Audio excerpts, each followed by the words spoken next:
A mid-morning fire destroyed Chea No. 8 store on Carmichael Road today. Fire trucks and emergency medical teams had to be called in as the blaze put business as usual in the area on hold. Here's Crystal Darling. A fire blazed this morning at the Chea No. 8 convenience store on Carmichael Road and Wood Career Close. Police quickly arrived on the scene and blocked off the area, closing the road between Gladstone Road and Golden Isles as fire teams rushed in to fight the flame that grew throughout the noon hour. We spoke briefly with the store manager, who told us that he had arrived at the store after hearing about the fire, and two witnesses who explained how they happened to come across the scene. I just know it's on fire. We had men working on the roof and it had a bad turn. That's all I can really say at this time. I live on the back, yeah. When I is on the back, I see the fire, I see the smoke.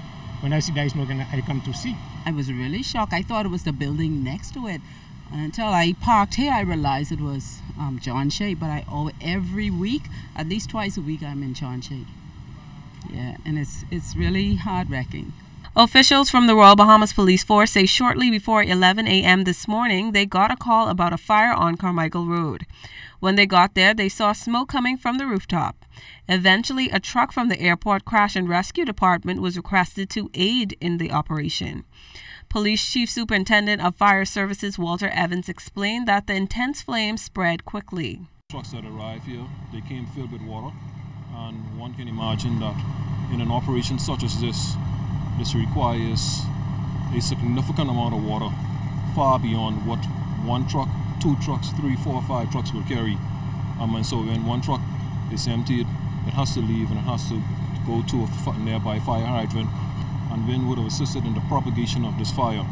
And so all of these, coupled with the fact that this fire was on the interior, certainly what the fire services had to do is take a conscientious decision in terms of making a decision to ensure that the safety and well-being of our staff members. That building on the inside, you had excessive heat, mainly because of the kinds of products which are stored in the facility, such as this, which are ordinary combustibles. That is not unusual, and that is common in a facility such as this. Evans added that controlling the flame was critical to protecting neighboring buildings and noted that 2 persons were transported to hospital due to smoke inhalation. We had a home on the northern side that we've had to protect. We had a home on the northwestern side that we had to protect, and there's a business which is just at the southeastern area of where this facility is. All of these are exposures in addition to any number of exposures that were available here today. We knew that 2 ladies were transported to the hospital, we believe to be for smoke inhalation. We're not sure whether they are employees, but they were in a conscious state when they were transported to hospital. We'll have to get an update on their status on completion once we would have completed our operations here today. Police says investigations as to what would have caused the fire are ongoing.